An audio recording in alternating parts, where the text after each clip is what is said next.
It's just that there's so much stuff out here that's trying to grab people's attention, and people have different levels of sight when it comes to their finances. So some people are trying to solve short-term problems.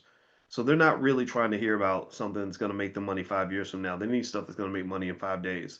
And I became aware of that for the first time when I was 9 years old.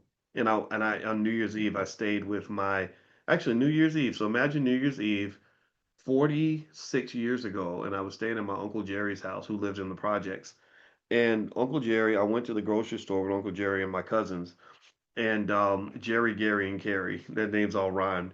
And I remember noticing that he would buy little boxes of cereal that were like $2, right? Instead of buying the whole big box. And I didn't understand that. I asked my mother, I said, why, if the big box only costs $4, but it's four times bigger, why would he pay 250 or whatever for the small box? And that was when my mother was saying, well, some people just don't have the money to buy the bigger box. And I see that also just as a priorities issue.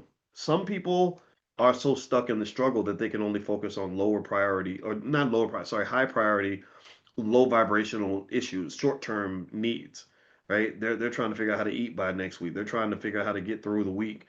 So they're not necessarily maybe prepared psychologically to think long term. That's one of the reasons why I wanted to teach financial consciousness, is because you have to get your mind right to even receive knowledge and information at a certain level.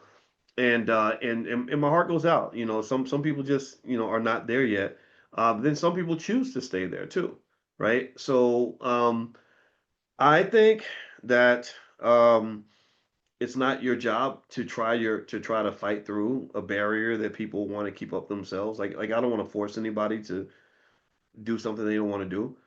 I would say that in my view, you're most persuasive when you have power. And the times when you have power is one, when they see you doing well, they're going to want to come and borrow money from you. So when people come to me and they want to borrow money, you're not just going to get a little bit of money, you're going to get a lecture to go with it.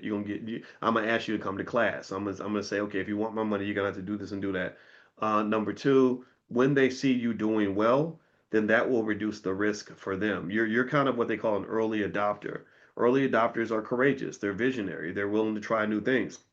For all you know, this could be a bunch of nonsense, right? It may not work, right? So you're doing something. So if you're breaking the generational curse by trying something different, maybe there are others that don't have the same courage that you have. But once you succeed and you come back and you're showing success, then people will understand it. When I went to get my PhD, I had nobody in my family that understood what I was doing or why. They did not understand, why would you be in school till you're 30 years old? That sounds crazy to them. But when I got my doctorate and I was the highest paid person in the family, then it was like, oh, okay, now I understand. My own father said that. My father's like, I didn't understand what you were doing for a long time, but now I think I get it. I'm like, yeah, I know you get it because I make twice as much money as you now. But I didn't think of it like that. But that's really what was going on. So just go out and be successful, and I promise you, success itself is its own influencer. That you don't have to talk people into nothing, and don't be out here begging people. That's a waste of your energy and time.